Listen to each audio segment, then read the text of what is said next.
My wife Lynn and I have been together for 6 years and married for almost a year. Everything in our life had been normal. No surprises, no weird behaviors. Lynn is kind, intelligent, and rational. She's the kind of person who gets things done, never one for games or childish behavior. Horror films? Not her thing. When we first started dating, I tried to get her to watch The Shining because I love horror, but she was so scared after the first half that we had to turn it off. Lynn wasn't the type to play pranks or scare me. That's why when this strange behavior started, I was caught off guard. 2 months ago, it started with a weird incident one morning. I was rushing to get coffee before work when, as I turned a corner, I caught a glimpse of Lynn peeking at me from around the hallway. All I could see were her eyes and a bit of her hair hanging down. The rest of her was hidden. It startled me so much that I almost spilled my coffee. I remember burning my lips on it, and I shouted at her. She popped back out of view, and I heard her scurry away, like a child caught doing something she wasn't supposed to. "Geez, Lynn, you scared the shit out of me," I had said, trying to laugh it off. I had hoped it was just some weird, playful moment. By the time I left for work, I figured it was nothing serious. However, that was just the beginning. 3 days later, it happened again. I woke up at 2 a.m. for a drink of water. I was in the kitchen, just minding my business, when I felt something strange, like I was being watched. I looked down, and to my shock, I saw Lynn's grinning face staring up at me from beneath the kitchen island. Her eyes were wide open and unblinking. A grin stretched across her face, and it was like something from a nightmare. I screamed in fear, not from anger or irritation, but sheer terror. When she heard my scream, she quickly scuttled backward and disappeared into the next room on all fours, like some kind of animal. I stood there, frozen in shock, trying to make sense of what I had just seen. It took me longer than I'd care to admit to go back upstairs, but eventually I did. I found Lynn lying in bed, breathing softly, as if nothing was wrong. The next morning I asked her about it, but she just laughed it off. "What was that all about?" I asked her. "What do you mean?" she responded, completely unaware of what had happened. I felt a little embarrassed, as if I was the one making something out of nothing. She seemed completely normal, and part of me wanted to convince myself that I was overreacting. But another part of me couldn't shake the feeling that something was terribly wrong. Days went by, and Lynn's behavior only grew stranger. She began peeking at me more often, from behind the couch, the curtains, from inside the old trunk at the foot of our bed. She never answered when I asked why she was doing it, and the more I tried to talk to her about it, the more she just smiled and walked away. She didn't seem to realize how unsettling it was, and I began to feel paranoid. I kept checking behind corners and furniture, always waiting for the next time she'd pop out at me. Then one night, things took a terrifying turn. I was in the shower when I felt that awful sensation again, that I was being watched. I opened my eyes and there she was, her face peeking through the shower curtain, her grin wide and eerie. Her eyes were bright, but there was something in them that made my stomach drop. She didn't say anything. She just stood there, smiling at me, unblinking. I jumped back in horror and locked the door, not knowing what else to do. I stayed locked in the bathroom for over an hour, too afraid to leave. Every few minutes I'd hear something, faint whispers or small noises, but I couldn't bring myself to open the door. I didn't know if she was playing a game or if something was wrong with her. I didn't know what to think anymore. When I finally came out, Lynn acted as though everything was perfectly normal. She greeted me casually, as if she hadn't just terrified me moments ago. I was starting to question my own sanity. Had I imagined it? Was this just some kind of sick joke? But deep down, I knew something was wrong. This wasn't just a prank. This wasn't the woman I married. She was slipping away and I didn't know how to stop it. The paranoia only grew worse. I began to feel like I was living in a constant state of fear. Even when she wasn't around, I felt like I was being watched. I started seeing things out of the corner of my eye, feeling that familiar sense of being followed, like she was always there.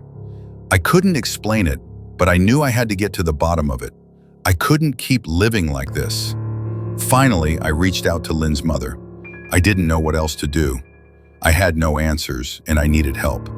Lynn's mother, however, wasn't much help. She was cold and distant, suggesting that I take Lynn to a professional for mental health support. It was a slap in the face. It felt like no one understood what I was going through, I couldn't talk to anyone about it. They would think I was crazy. Lynn wasn't just acting strange anymore. She was changing in ways I couldn't explain. It felt like I was losing the woman I loved and there was nothing I could do to save her. Every day, I woke up wondering if this was the day I would have to leave, or if she would finally hurt me. It wasn't that I was afraid of her, but I didn't know who she was anymore. I don't know exactly when my life changed, but I can trace it back to that one walk in the woods. That was when I first encountered the entity. It was hard to describe, like an absence of meaning, a presence where reality itself faded. The very air seemed to vanish as it closed in on me. I felt it strike with its unseen claws, a sharp, unknown injury that didn't bleed, but left me feeling weak and drained. I couldn't tell where it hit me, but it was like a part of me had been stolen. I rushed home that day, confused, trying to make sense of what had happened. I didn't know how to explain it, but I could feel that I wasn't the same. The exhaustion and the lack of focus were subtle at first. A cup of coffee seemed to help, and that made me feel normal again for a while. But that's when I met Mar. We clicked immediately. We talked for hours, laughed, and by the end of our first week of talking, I was already in love with her. Maybe even before we met in person. For a brief moment, the entity's grip on me seemed to loosen. My life felt like it had a new purpose. But the entity didn't go away. It stayed, hidden beneath the surface of my everyday life. I didn't notice at first, but little things began to change. One morning, I noticed the neighbor's car had gone from dark blue to black. At work, I found that a coworker's name had changed from Fred to Dan. Everyone insisted it had always been Dan, and I brushed it off.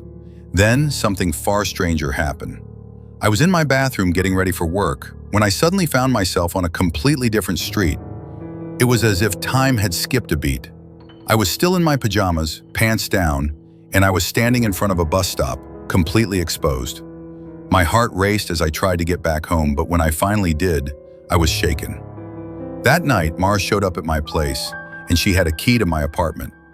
I was confused, asking how she had gotten it, and she laughed it off, saying, "You're cute. Are you sure you're okay with this?" She then mentioned moving in together as though we had been dating for months, not just weeks. I was stunned. I had only just met her, but when I looked around my apartment, everything seemed normal. But then I checked the date, and that's when it hit me. The entity had stolen 3 months from my life. 3 months of time wiped away without explanation. This was no longer just strange, it was terrifying. I had lost something precious, and I couldn't get it back. From that moment on, I fought back in small ways. I became obsessive. I avoided alcohol, drank coffee religiously to keep myself grounded, and checked the date every morning.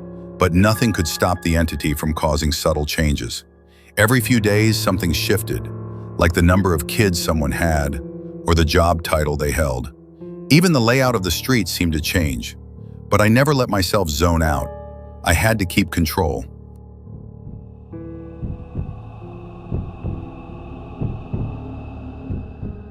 I don't know exactly when my life changed, but I can trace it back to that one walk in the woods.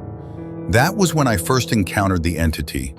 It was hard to describe, like an absence of meaning, a presence where reality itself faded. The very air seemed to vanish as it closed in on me. I felt it strike with its unseen claws, a sharp, unknown injury that didn't bleed, but left me feeling weak and drained. I couldn't tell where it hit me, but it was like a part of me had been stolen. I rushed home that day, confused, trying to make sense of what had happened. I didn't know how to explain it, but I could feel that I wasn't the same. The exhaustion and the lack of focus were subtle at first. A cup of coffee seemed to help, and that made me feel normal again for a while. But that's when I met Mar. We clicked immediately. We talked for hours, laughed, and by the end of our first week of talking, I was already in love with her. Maybe even before we met in person. For a brief moment, the entity's grip on me seemed to loosen. My life felt like it had a new purpose. But the entity didn't go away. It stayed, hidden beneath the surface of my everyday life. I didn't notice at first, but little things began to change. One morning, I noticed the neighbor's car had gone from dark blue to black. At work, I found that a coworker's name had changed from Fred to Dan. Everyone insisted it had always been Dan, and I brushed it off. Then, something far stranger happened. I was in my bathroom getting ready for work when I suddenly found myself on a completely different street. It was as if time had skipped a beat. I was still in my pajamas, pants down, and I was standing in front of a bus stop, completely exposed. My heart raced as I tried to get back home, but when I finally did, I was shaken. That night, Mars showed up at my place, and she had a key to my apartment. I was confused, asking how she had gotten it, and she laughed it off, saying, "You're cute. Are you sure you're okay with this?" She then mentioned moving in together as though we had been dating for months, not just weeks. I was stunned. I had only just met her, but when I looked around my apartment, everything seemed normal. But then I checked the date, and that's when it hit me. The entity had stolen 3 months from my life. 3 months of time wiped away without explanation. This was no longer just strange, it was terrifying. I had lost something precious, and I couldn't get it back. From that moment on, I fought back in small ways. I became obsessive. I avoided alcohol, drank coffee religiously to keep myself grounded, and checked the date every morning. But nothing could stop the entity from causing subtle changes. Every few days, something shifted, like the number of kids someone had or the job title they held. Even the layout of the street seemed to change, but I never let myself zone out. I had to keep control. Then one day, I grew careless. I was watching the season finale of my favorite show, caught up in the drama, when a young boy appeared in the living room, shaking my arm. He smiled brightly and called me Daddy. My heart sank in my chest. I knew immediately what had happened. My son, my own child, had been born during the time I had lost, and I hadn't even been there. I missed out on his birth, his first years, and I had no memories of them. I tried to continue on as though nothing had changed, but it was hard to ignore the agony that filled my chest. Every part of me mourned the life I had missed, the connection I'd lost with Mar and with my son. I sought help from the church, but the priests didn't believe me. They thought I was suffering from some kind of health issue, not some supernatural force stealing my life. I went to doctors, but their tests turned up nothing. I spent years living like this, constantly aware of the entity's presence, but unable to do anything about it. Eventually, I decided to tell Mar. I needed her to understand what had happened, to understand that something was wrong with me. But when I tried, she didn't react the way I expected. She didn't express concern or even surprise. She just shrugged it off as if it were no big deal. To her, this was all normal, but to me, it was anything but. I began to accept that this was my new reality. I had no control over it. Time moved differently for me than for everyone else. I lived out of order, never knowing when I would shift to another time, another phase of my life. It was like being trapped in a fractured existence. Then something happened that made everything worse. I shifted to a moment when I was much older. My grandson was sitting beside me, asking me about my life. I realized how deeply fragmented my memory had become. He told me he wanted to be a writer, and I realized that the life I had once lived, my ambitions, my dreams, my family, was slipping away faster than I could grasp it. I became desperate. I wanted to fix this, to stop the entity from destroying my life any further. But there was no way to fight back. It was like trying to catch the wind. Years passed, and I continued to jump from one moment to the next. I started keeping notes, recording the times I shifted, trying to make sense of it all. The idea was to map my existence and see if there was a pattern. It was the only thing that gave me hope. But as time wore on, I could feel the entity burrowing deeper into my psyche, fracturing me further.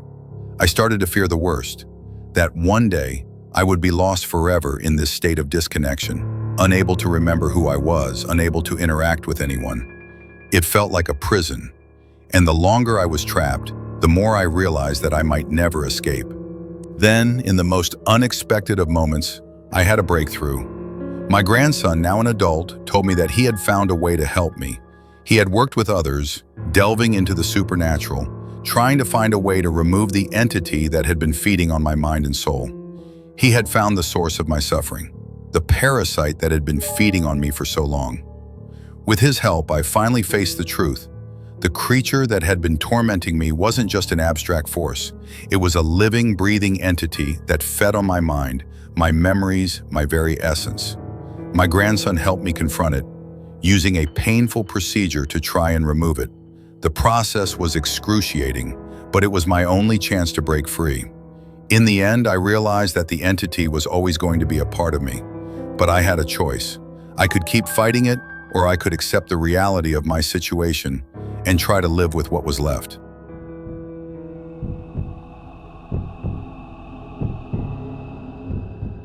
We called her Space Girl. Her real name was Megan Daniels, but nobody ever used it. She had been Space Girl since second grade. I always noticed her because she was different. With her long red hair, pale skin, and big glasses, she didn't fit in with the rest of us. Space Girl was always alone, either drawing or writing in her notebook, keeping to herself. She never interacted with anyone, and we never tried to include her either. At the time, I didn't think much of it, but looking back, I realized how cruel we were. Sasha Brown, who was always the worst, would say Space Girl was retarded because her mom was on drugs. None of us knew the truth, but we all believed it. We used to pick on her, and I joined in without thinking about it. It all really started in 5th grade. On a rainy day during indoor recess, Space Girl was sitting in the corner of the classroom focused on her notebook. Sasha and I were nearby, and Sasha decided to mess with her. She grabbed Space Girl's notebook and showed it to me. There was a nice drawing of a unicorn in it. But instead of complimenting her, we laughed. Sasha tore the page out and threw the notebook on the floor. "Draw something that isn't trash next time," she sneered. Space Girl didn't say anything. She just picked up the torn notebook, looking defeated. We kept picking on her. Every time we saw her sitting under the same tree during recess, drawing in her notebook, we mocked her drawings and made cruel jokes. Space Girl never reacted. She didn't cry or fight back. It was like she had accepted the abuse. The bullying continued into 7th grade, and things got worse. I heard rumors that James Hardy had it out for Space Girl. James wasn't in our class, but I knew him from earlier years. He was a small kid who liked to act tough. The rumor said his dad had been seen going into Space Girl's house, and somehow it escalated to claims that they were dating. Then came the prank. A group of boys led by Brian and Mike decided to set up mistletoe in the hallway. They grabbed Space Girl and shoved her at James as a joke, snapping a picture. She fell into him, and the boys laughed. Space Girl tried to crawl away, but James punched her in the face. She ran off, and the boys were sent home. A few days later, there was a car accident that killed Mike, Brian, and their parents. Then James was killed too. My parents said it was an animal attack, but I never bought the story. Something felt off, like the universe was balancing the scales for what had happened to Space Girl. Around that time, I went to Sasha's house, and she showed me Space Girl's notebook. She had stolen it after the prank, and when she opened it, I saw disturbing drawings. There were images of Space Girl hanging from a rope, a gun in her mouth, and standing on the edge of a building. It was horrifying, and Sasha thought it was funny. I took the notebook from her and tore out the pages with those drawings. It felt wrong to keep them. I tried to apologize to Space Girl. I returned the notebook and told her I was sorry for all the years of bullying. She didn't respond. She just sat quietly, flipping through the notebook without any emotion. It was like she had grown numb to everything we had done to her. The next day, the worst happened. Space Girl's portrait of me, the one she had worked so hard on in art class, was defaced. Sasha had written "retard fucking dyke" across it in bright red paint. I was horrified. I tried to apologize to Space Girl, but she shrugged it off, saying she was used to it. She didn't care anymore. Things didn't improve, and it felt like I was trapped in a nightmare. Then one day, while walking home, something surreal happened. I saw a unicorn, a creature that looked like it had stepped out of Space Girl's drawings. It was unnerving, almost paper thin, with blue lines running along its body. It charged at Tanya, who was following me. The unicorn impaled her on its horn and trampled her with its hooves. Sasha screamed, but the creature didn't stop. It turned its gaze to her, and suddenly she was dragged into the painting of me, Space Girl's portrait. She vanished without a trace. The unicorn disappeared into the woods, and I was left alone in the park, shaken by what I had just witnessed. I didn't understand what had just happened, but I knew Space Girl was involved somehow. She had known more than I ever understood. The next day when I went to art class, the painting of Sasha that had once been mine was back. It had been altered. Now it depicted Sasha screaming in terror. It was chilling to see. After that, everything changed. I could feel the tension in the air whenever I saw Space Girl. She didn't speak to me, but she didn't need to. Her silence was more than enough. Sasha and Tanya were more hostile than ever, and rumors started spreading about me. People thought I was dating Space Girl, that I had become some sort of freak. The bullying never stopped. But it wasn't just the school that was changing. There was something happening to me, something I couldn't explain. Space Girl's influence seemed to be growing stronger. I didn't know how or why, but I knew that somehow her art had power. The world was shifting, and I had no control over it.